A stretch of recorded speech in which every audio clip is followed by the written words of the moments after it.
UPSC के according important content पाने के लिए ईजी क्लासेस को जरूर सब्सक्राइब कर लें और बेल आइकन भी प्रेस कर दें जिससे कि नोटिफिकेशन मिलता रहे। कल के वीडियो में हमने काउंसिल ऑफ मिनिस्टर स्टार्ट कर दिया था। मैंने आपको काफ़ी कुछ उसके बारे में जानकारी दे दी थी, तो चलिए आज उसके बारे में कुछ देखते हैं और कुछ ऐसे वन लाइनर्स के बारे में भी देखेंगे जो एग्ज़ाम में घुमा फिरा कर पूछे जाते हैं। तो हम पढ़ रहे थे council of minister. Council of minister यानी मंत्री परिषद, ठीक है। काउंसिल ऑफ मिनिस्टर जिसको मैं शॉर्ट में ऐसे लिखूंगी,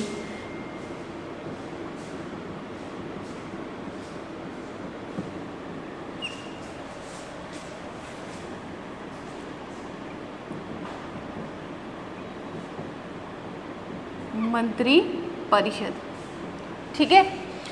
तो आर्टिकल 75 हमने कल देखा था, आर्टिकल 75(1), जिसमें ये था कि प्रेसिडेंट जो है, राष्ट्रपति जो है, वो प्रधानमंत्री की नियुक्ति करता है।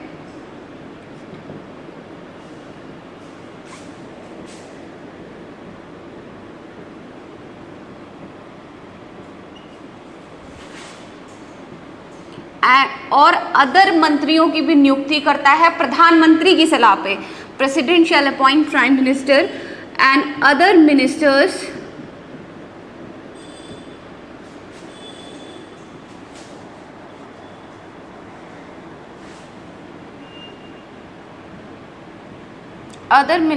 are appointed by president on the advice of prime minister. ये इंपॉर्टेंट है। तो आर्टिकल 75(1) क्या कहता है कि प्रेसिडेंट शैल बी अपॉइंटेड,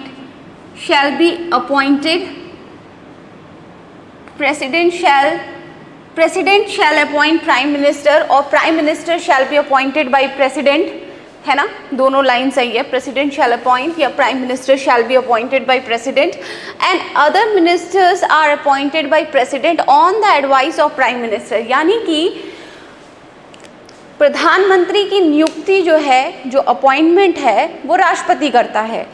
और बाकी जो मिनिस्टर्स होते हैं, अगर आपने कभी भी देखा होगा जब ये लोग शपथ ग्रहण समारोह होता है तो वहाँ पर और भी मिनिस्टर्स होते हैं, अपने अपने कैबिनेट मिनिस्टर्स, जो कि मेन प्रोफाइल जिसको बोला जाता है, वो लोग भी उस समय मौजूद होते हैं।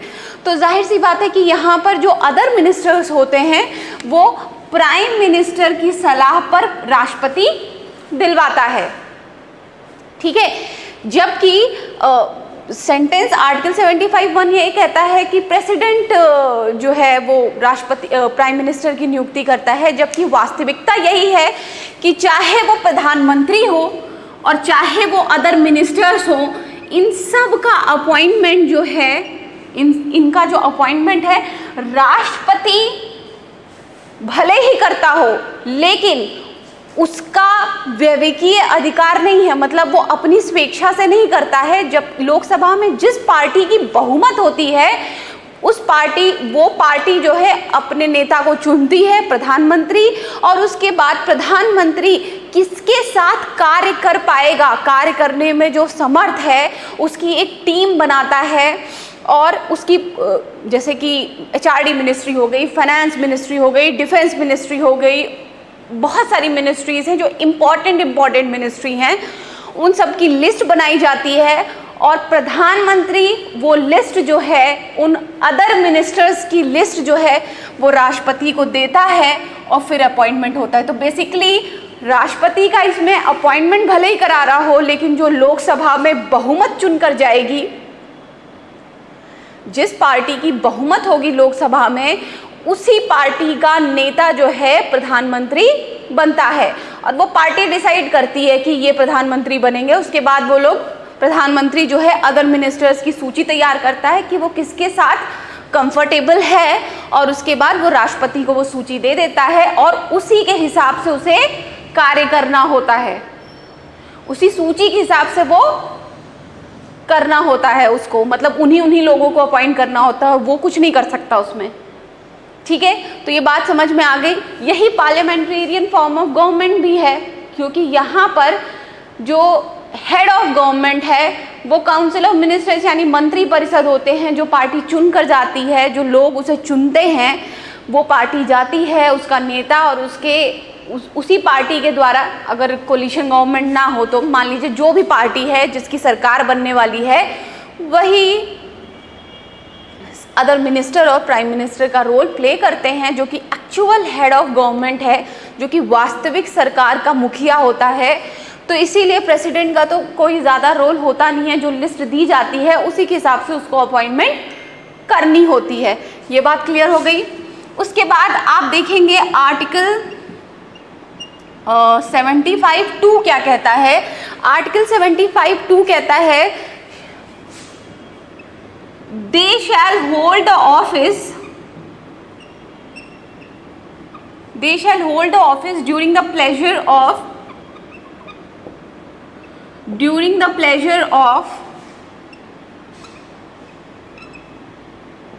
Of president. ये शब्द जहां पर आता है,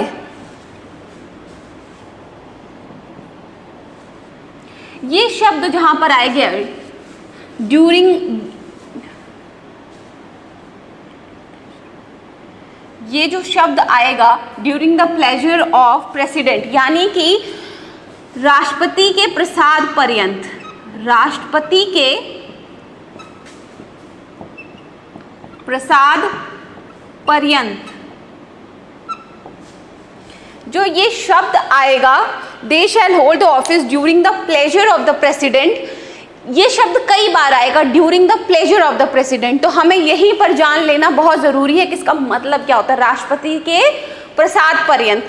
चूंकि यहाँ पर आपने पहले आर्टिकल में देख ही लिया कि राष्ट्रपति जो है वो प्राइम मिनिस्टर और अदर मिनिस्टर का अपॉइंटमेंट कर रहा है, ठीक है।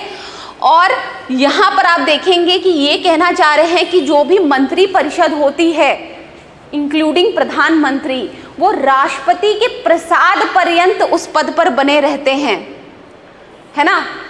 मतलब कि कहने का मतलब इनका है कि जो मंत्री परिषद होती है वो राष्ट्रपति के प्रसाद पर्यंत होती है, बट एक्चुअली में वास्तविकता इसके अपोजिट है।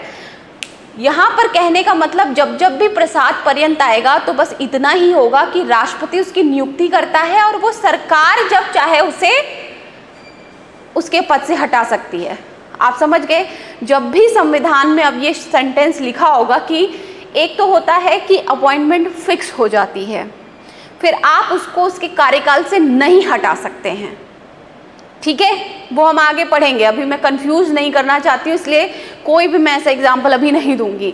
जब आएगा वो एग्जाम्पल तो अपने आप समझ जाएंगे। तो अभी इसको सिंपल लेमैन लैंग्वेज में समझिए। एक ऐसी अपॉइंटमेंट जो फिक्स हो गई उसका कार्यकाल, मतलब 5 साल उसको, अगर 5 साल का कार्यकाल है तो उसको वो 5 साल का कार्यकाल करना ही करना है, ठीक है। उसे उसकी जॉब से नहीं हटाया जा सकता, और अगर हटाया जा सकता है तो फिर एक प्रॉपर प्रोसीजर होगा।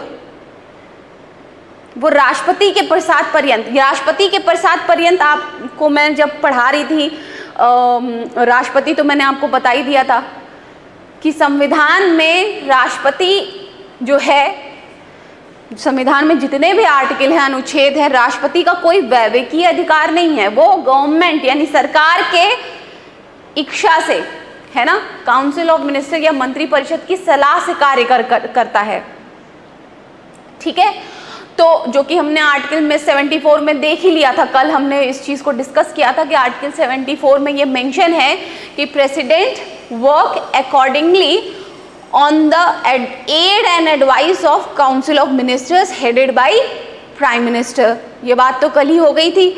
तो ये जो एड एंड एडवाइस है वो बाइंडिंग भी है, वो चीज़ बाइंडिंग भी है, ये भी हमने देख लिया था। बहुत ज़्यादा हो सकता है तो वो एक बार रिकंसिडरेशन के लिए भिजवा सकता है।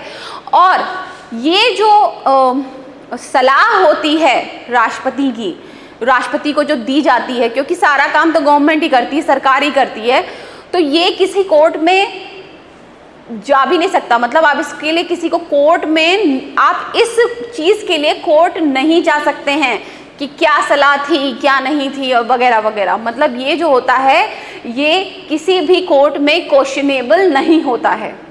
ठीक है, आ जाते हैं हम अपने टॉपिक पे।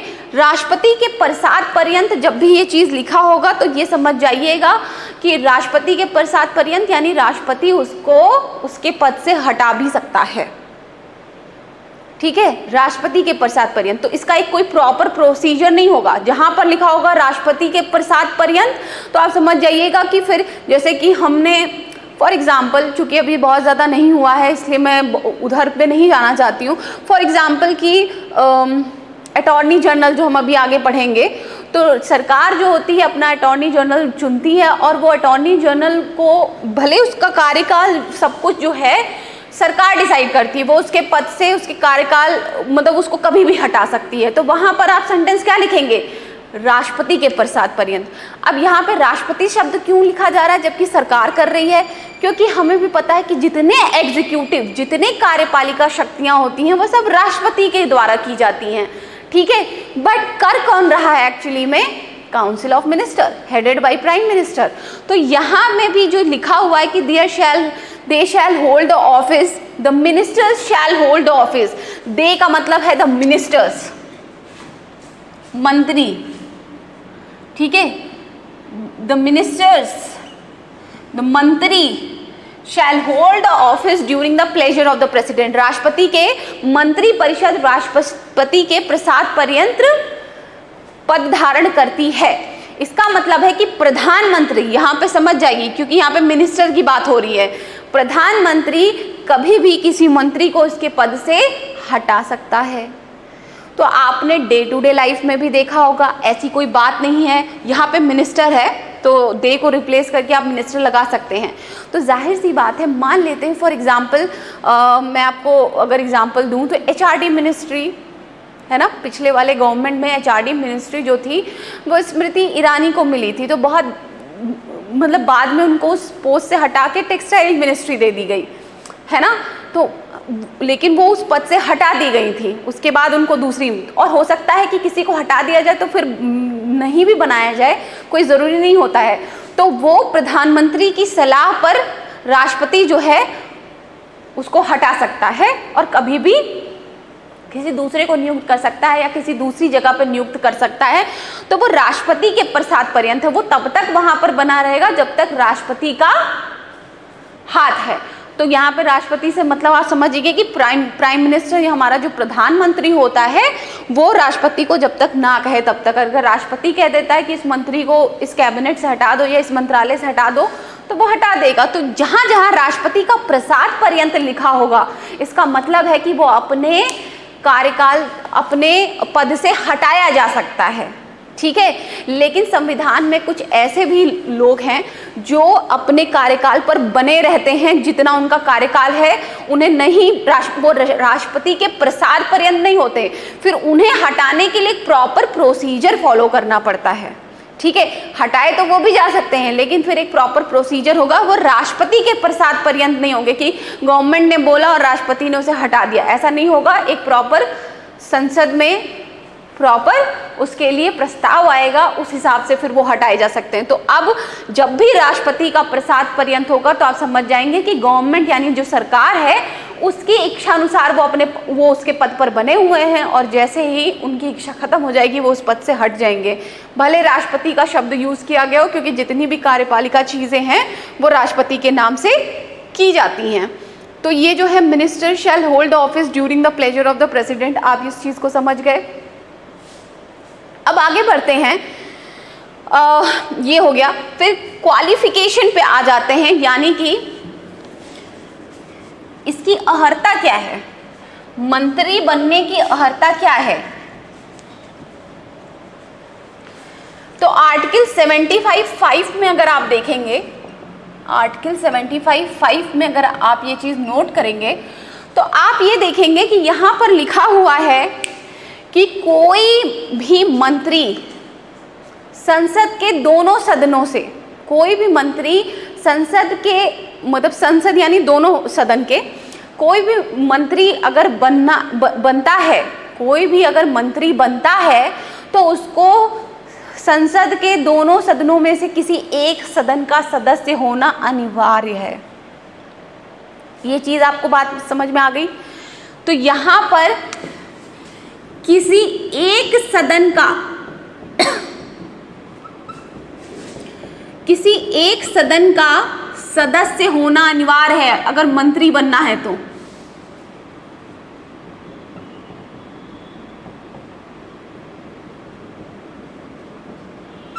इंग्लिश मीडियम मैंडेटरी है।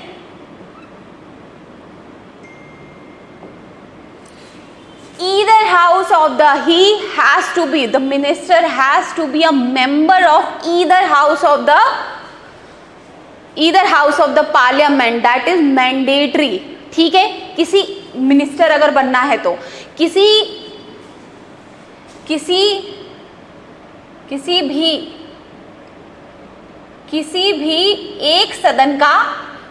भी एक सदन का सदस्य होना अनिवार्य है। ठीक है, तो एक चीज तो यहां से क्या पता चल गई कि कोई भी मिनिस्टर अगर है तो वो लोकसभा से भी चुना जा सकता है और राज्यसभा से भी चुना जा सकता है। क्या ये बात आपको समझ में आई? कोई भी मिनिस्टर है तो वो लोकसभा से भी चुना जा सकता है और राज्यसभा से भी चुना जा सकता है।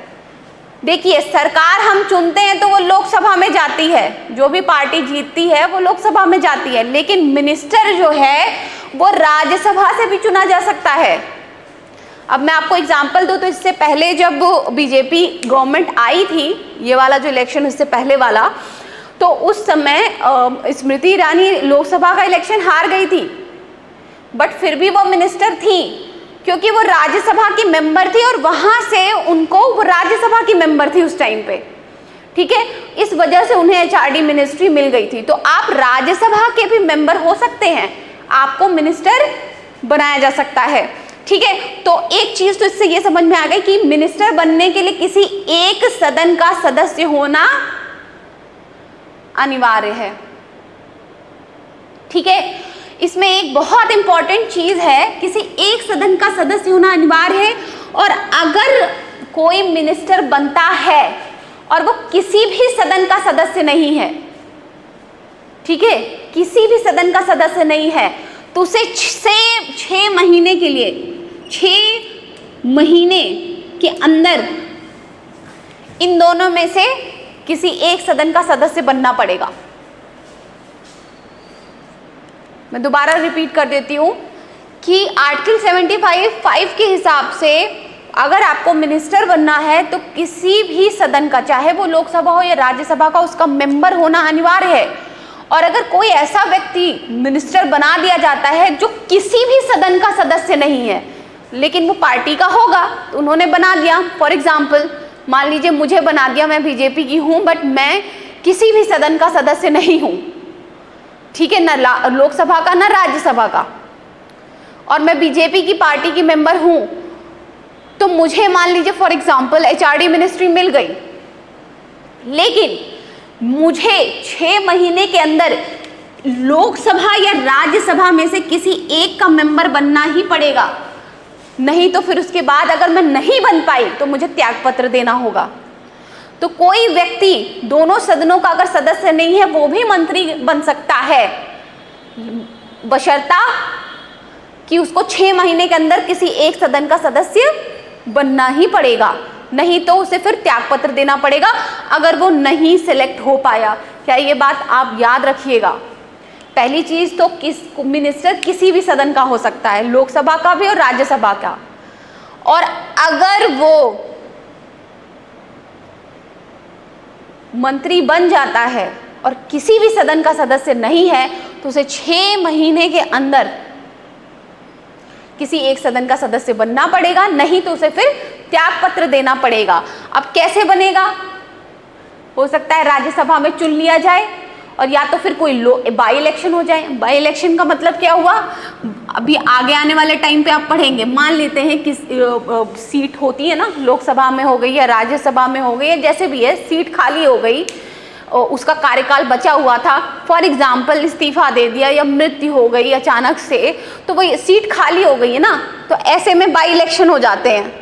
तो बेसिकली बाई इलेक्शन लोकसभा का तो होगा, तो सीट अगर मान लीजिए खाली है तो बाई इलेक्शन उस सीट के लिए बस होती है, उसी को बाई इलेक्शन बोलते हैं। आगे आने वाले टाइम पे हम पढ़ेंगे, ये प्रॉपर इलेक्शन नहीं होता है कि मान लीजिए 545 सीट है, किसी एक की आकस्मिक मृत्यु हो गई, 1 या 2 या जो भी है, तो उस सीट को वैकेंट नहीं रखा जाता है, उस पर बाई इलेक्शन करा दिया जाता है। ठीक है, कभी कभी क्या करते हैं पार्टी वाले कि मान लीजिए मैं बीजेपी के मेंबर हूँ और मैं किसी भी सदन का सदस्य नहीं हूँ और मुझे इम्पोर्टेंट मिनिस्ट्री दे दी गई है और मैं इलेक्शन नहीं जीत पाई और मैं राज्यसभा की भी सदस्य नहीं थी, लोकसभा की भी सदस्य नहीं हूँ और मेरे को मिनिस्ट्री मिली हुई है। अब 6 महीने के अंदर मुझे किसी न किसी सदन का सदस्य बनना पड़ेगा। तो क्या करते हैं पार्टी वाले कि जो चुनकर गया है वो इस्तीफा दे देता है और वो सीट खाली कर देता है और फिर वहाँ पे बाई इलेक्शन हो जाते हैं। मोस्ट इम्पॉर्टेंटली अगर जीत गए तो आप उसके मेंबर बन जाते हैं, ऐसा भी करते हैं। तो एनीवेज हम उस पर नहीं जाएंगे फिलहाल। तो बाई इलेक्शन आगे आने वाले टाइम पे हम टेक्निकल सारी चीज़ें देखेंगे, जो लोग एकदम ही नए हैं जिनको पॉलिटी बिल्कुल भी नहीं आती है उनके हिसाब से। तो यहाँ पे किसी भी एक सदन का सदस्य होना अनिवार्य है, लोकसभा या राज्यसभा का, और 6 महीने के अंदर उसको इलेक्ट हो जाना पड़ेगा। ठीक है, तो इसका मतलब कि जो मेंबर हम जिस पार्टी को चुनकर लोकसभा में भेजते हैं, सिर्फ सारे मिनिस्टर उसी लोकसभा के हों ये ज़रूरी नहीं हो सकता है। उस पार्टी के सदस्य जो राज्यसभा में हैं उनको भी मिनिस्टर बनाया जा सकता है। ठीक है, इससे रिलेटेड एक केस है वो भी देख लेते हैं।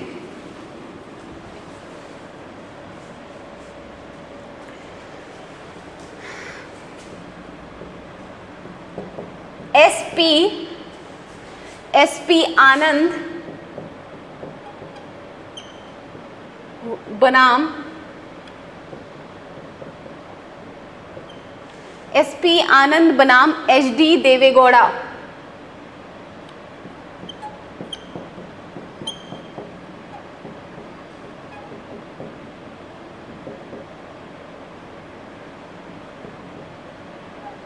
(1996) में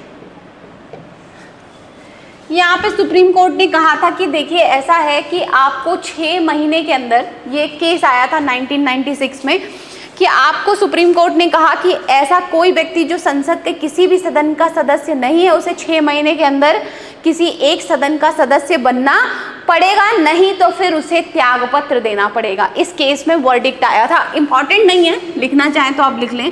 फिर उसके बाद दूसरा केस आता है AR चौहान वर्सेस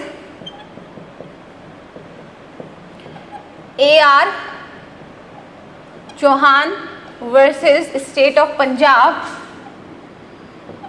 ये 2002 का केस है शायद, और इसमें बोला 2001 का केस है ये, और इसमें ये बोला गया,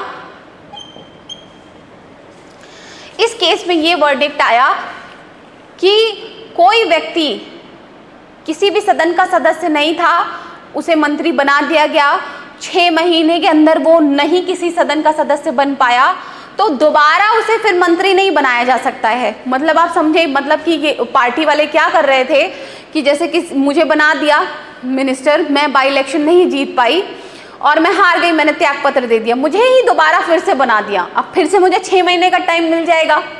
तो ऐसे तो आप खींचते ही रहेंगे। और लोकसभा का मतलब क्या हुआ, लोगों ने जिसे चुनकर भेजा हो, लोगों का उसमें मतलब लोगों की सहमति है इस पार्टी में, उन्होंने विश्वास जगाया इस पार्टी में। तो जो आदमी इलेक्शन नहीं जीत पा रहा है, फिर उसको अगर वो मिनिस्टर पद पे बैठा रहेगा तो ये भी सही बात नहीं है। फिर तो ये गवर्नमेंट का जो स्ट्रक्चर है, संविधान जिस पे बेस है, वही हिल जाएगा।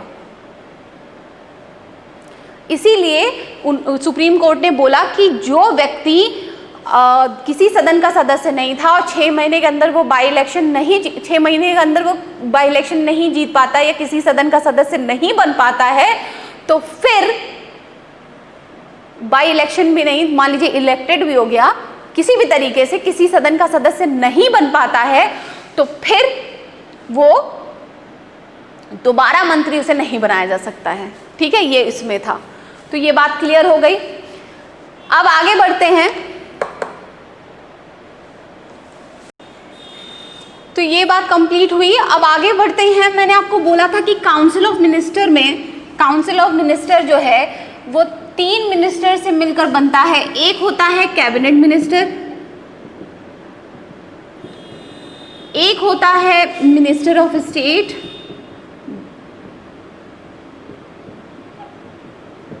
और एक होता है डेप्यूटी मिनिस्टर, है ना। ये हमने कल पढ़ लिया था, इसलिए थोड़ा जल्दी जल्दी बोल रही हूँ। कैबिनेट मिनिस्टर, या फिर आप इसको मंत्रिमंडल भी लिख सकते हैं क्योंकि ये मंत्री परिषद है। ये राज्य मंत्री हो गया, और फिर यहां पर हो गया उपमंत्री। इन 3 लोगों से मिलकर बनता है आपका मंत्री परिषद। लेकिन चूंकि मैंने आपको कल ही बता दिया था कि जो मेन प्रोफाइल होती है, मेन मिनिस्ट्री होती है, जो एक्चुअली में पूरा देश संभालते हैं, वो कैबिनेट मिनिस्टर होते हैं। ठीक है। मिनिस्टर ऑफ स्टेट क्या होते हैं? राज्य मंत्री, जिनको किसी विभाग का स्वतंत्र प्रभार मिल जाए, यानी इंडिपेंडेंट चार्ज मिल जाए।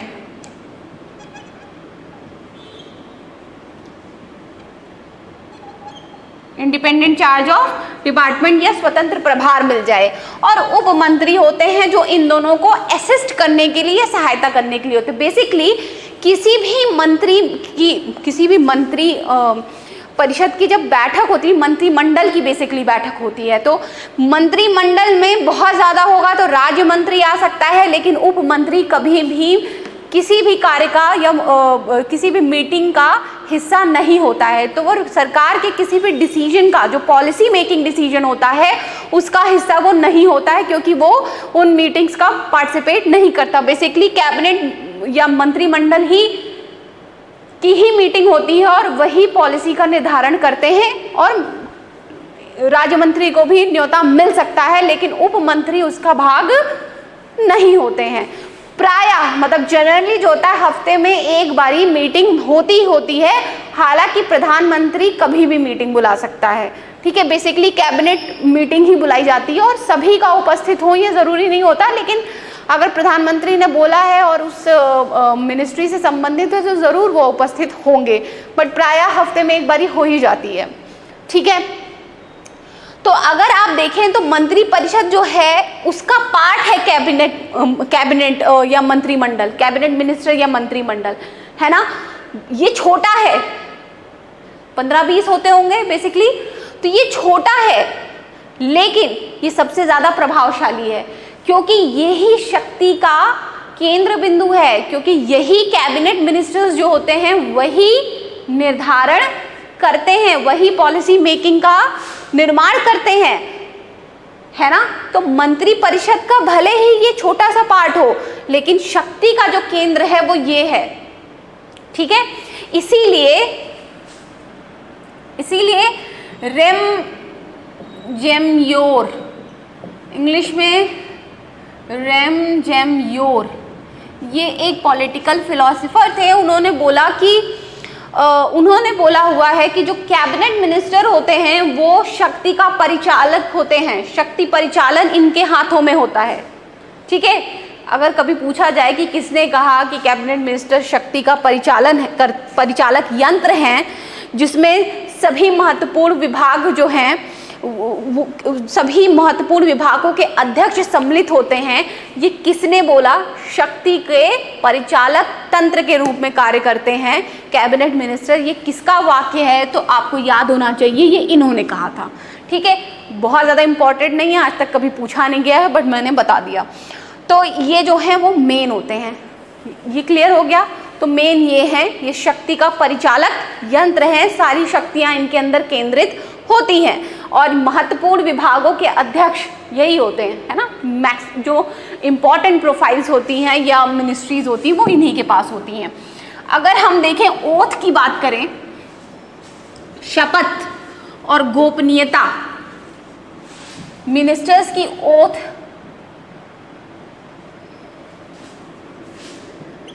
Oath of office and secrecy,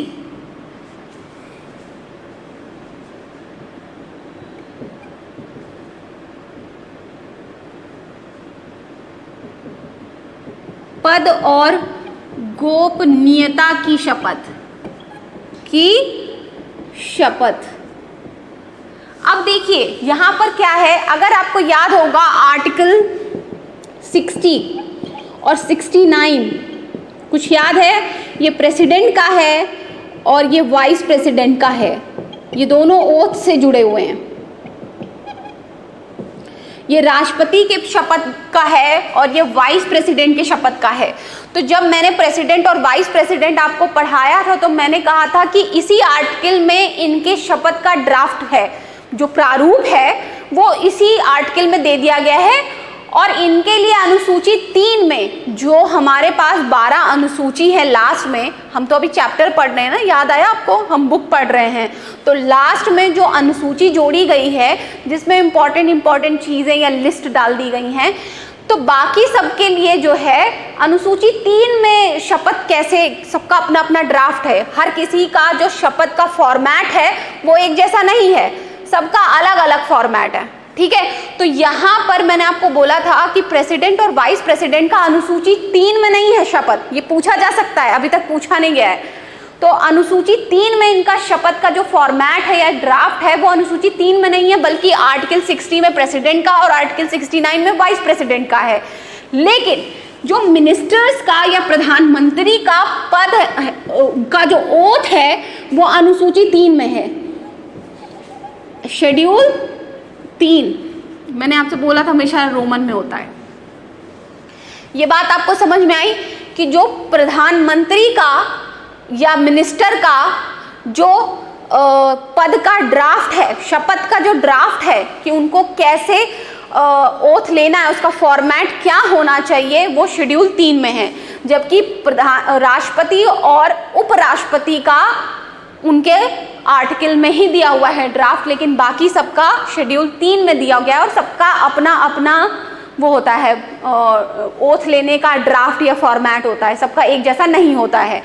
तो यहाँ पर अगर आप देखेंगे तो मिनिस्टर्स जो हैं अपने पद की भी शपथ लेते हैं और गोपनीयता की भी शपथ लेते हैं, यानी 2 शपथ लेते हैं। पहले वो पद की शपथ लेते हैं और फिर गोपनीयता की भी शपथ लेते हैं, ठीक है। यहाँ पर मिनिस्टर जो होते हैं वो 2-2 शपथ लेते हैं, अलग अलग शपथ लेते हैं, पद की भी और गोपनीयता की, यानी ऑफिस का भी और सीक्रेसी का भी। तो इसमें फॉर्मेट में जाने की ज़रूरत नहीं है, वही 2-4 पॉइंट है कि यूनिटी और सोवरेनिटी यानी एकता और अखंडता देश की बनाएंगे, संविधान के हिसाब से चलेंगे, लॉ के हिसाब से चलेंगे, अपने पद का सही तरीके से पालन करेंगे, अपने कर्तव्यों का निर्वहन करेंगे, वही सब है। और सीक्रेसी में यही है कि अपने पद पर बने रहते हुए जो इनका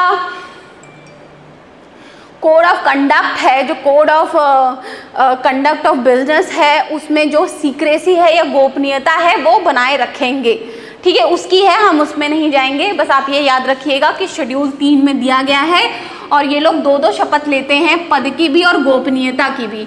और भी लोग लेते हैं, चीफ जस्टिस भी लेता है, लेकिन अभी फिलहाल हम इनकी बात कर रहे हैं, ठीक है। उसके बाद आ जाता है कार्यकाल। तो मंत्री परिषद का जो कार्यकाल है, जो टर्म है ऑफिस का, देखिए वो कोई फिक्स्ड टर्म नहीं होता है।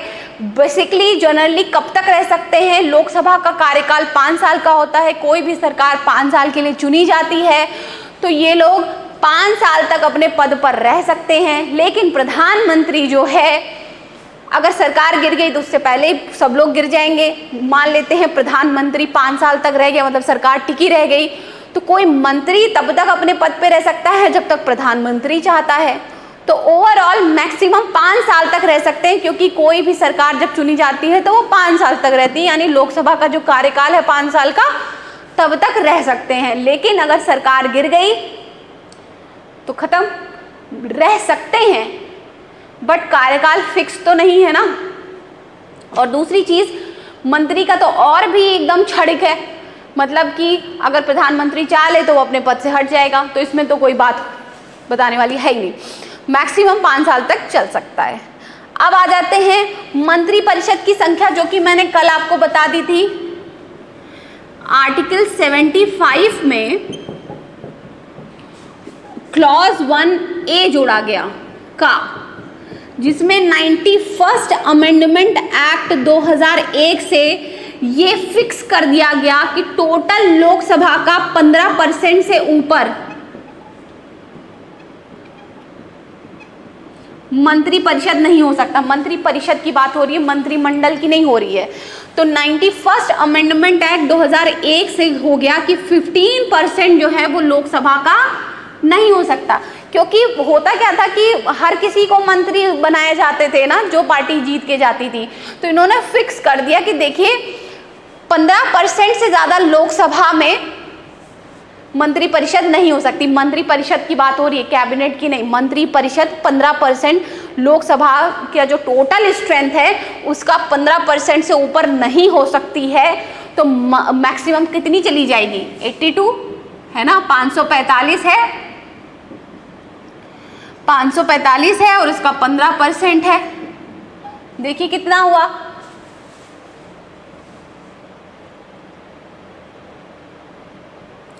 ये 5 3 15, 5 दूनी 10 और उसके बाद यहाँ पर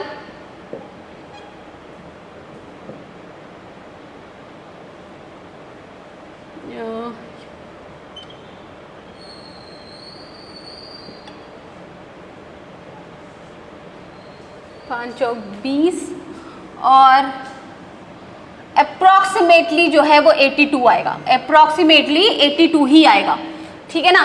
तो 82 सीट से ऊपर जो है लोकसभा में मंत्री परिषद जो है, हाँ जी 82, तो मैक्सिमम जो है 82 से ऊपर लोकसभा में स्ट्रेंथ नहीं हो सकती है, ठीक है ना।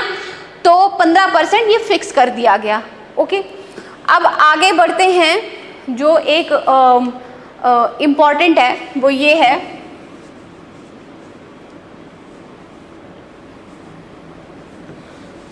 Collective responsibility. अगर हमने कल बात की होगी तो एक कलेक्टिव रिस्पॉन्सिबिलिटी वाला शब्द आया था कि जो मंत्री परिषद होती है they are collectively responsible towards Lok Sabha, they are collectively responsible to Lok Sabha. Council of minister is collectively responsible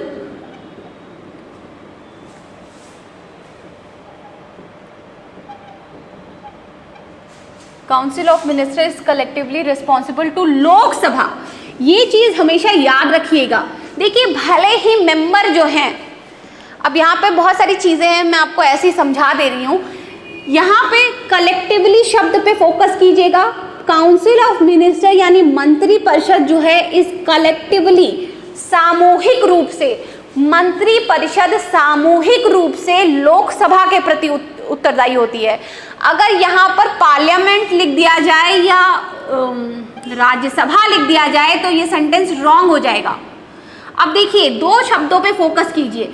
जब लिखा हो council of minister is collectively responsible to Lok Sabha then this is right, but जब लिखा हो council of minister is individually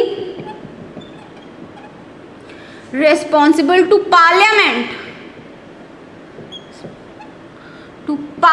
यानी मंत्री जो होते हैं वो मंत्री परिषद जो होते हैं वो इंडिविजुअली संसद के प्रति उत्तरदायी होते हैं, यानी अपने पद के लिए संसद के प्रति। इंडिविजुअल जो है वो संसद के प्रति, इंडिविजुअल की हिंदी बेसिकली क्या होगा? व्यक्तिगत रूप से। तो जो काउंसिल ऑफ मिनिस्टर होते हैं, जो मिनिस्टर होता है अगर वो व्यक्तिगत रूप से रिस्पॉन्सिबल संसद के प्रति होता है, लेकिन council of minister collectively responsible Lok Sabha के प्रति होता है। तो ये सेंटेंस में डिफरेंस देख रहे हैं आप? इंडिविजुअल यानी व्यक्तिगत रूप से, और ये हो गया सामूहिक रूप से।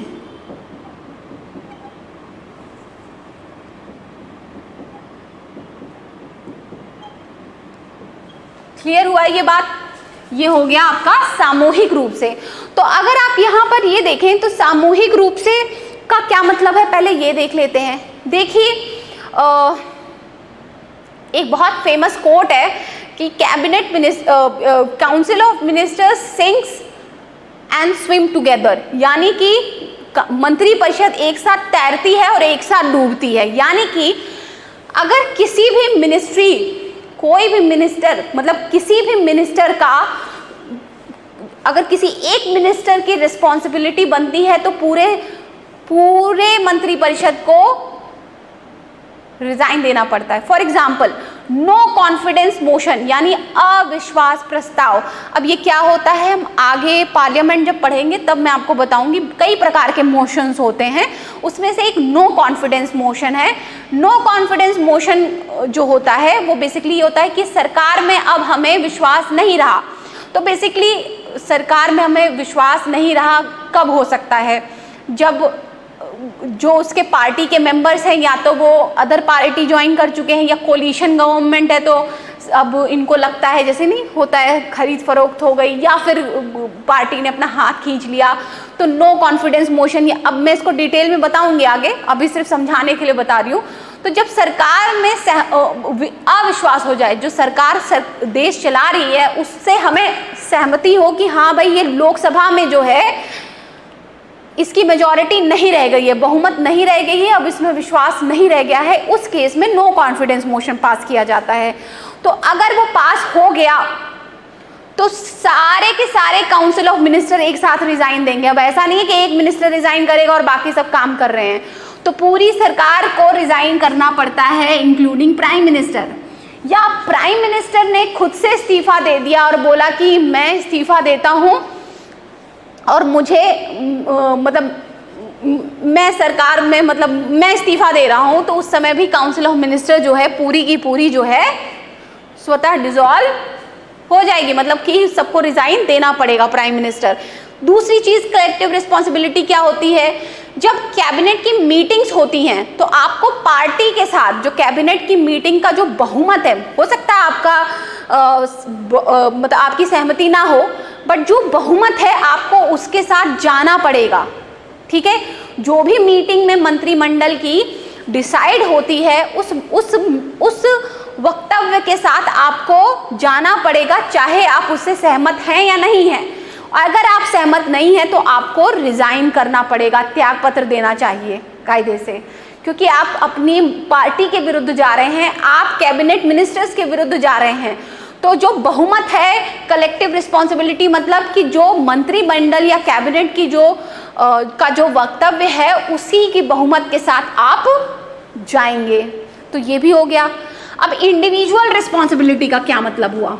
इंडिविजुअल रिस्पॉन्सिबिलिटी यहाँ पर तो आप समझिए ना कि मंत्रिपरिषद कलेक्टिवली रिजाइन दे देगी अगर नो कॉन्फिडेंस मोशन पास हो गया। किसी एक की वजह से सभी को रिजाइन देना पड़ सकता है। फॉर एग्जाम्पल, अब यहाँ पे काउंसिल ऑफ मिनिस्टर जो है वो इंडिविजुअल जो होता है, minister is individually responsible to parliament. मान लेते हैं एचआरडी मिनिस्ट्री है मेरी, मैं उसकी कैबिनेट मिनिस्टर हूँ, मतलब मेरे अंडर मंत्रालय है और मेरे मंत्रालय द्वारा किसी ऑफिसर ने फॉर एग्जांपल कोई फर्जीवाड़ा, मैं डायरेक्टली इन्वॉल्व नहीं थी लेकिन किसी ने कोई काम कर दिया, ऐसा किसी सिविल सर्वेंट ने करप्शन कर लिया या कहीं घोटाला कर दिया, मैं डायरेक्टली इन्वॉल्व नहीं थी, लेकिन ये मेरा दायित्व तो बनता है कि मैं अपने पद से इस्तीफा दे दूं, ये मेरा दायित्व तो बनता है। सरकार इन्वॉल्व नहीं थी, मतलब मैं डायरेक्टली इन्वॉल्व नहीं थी, बट मेरे अंडर, मेरे मिनिस्ट्री के अंडर अगर किसी ने कोई करप्शन किया है या कोई जो है गलत कामों में पकड़ा गया है तो कायदे से नैतिकता के आधार पर मैं रिजाइन दे दूंगी। तो यहाँ पर वो इंडिविजुअली जो रिस्पॉन्सिबल होता है वो संसद के प्रति होता है, लेकिन यहाँ पर जो है कलेक्टिवली रिस्पॉन्सिबल होता है, यानी कि अगर अविश्वास प्रस्ताव हुआ तो सभी को रिजाइन देना पड़ेगा, फिर ऐसा नहीं है कि ये रहेगा और वो जाएगा। ठीक है।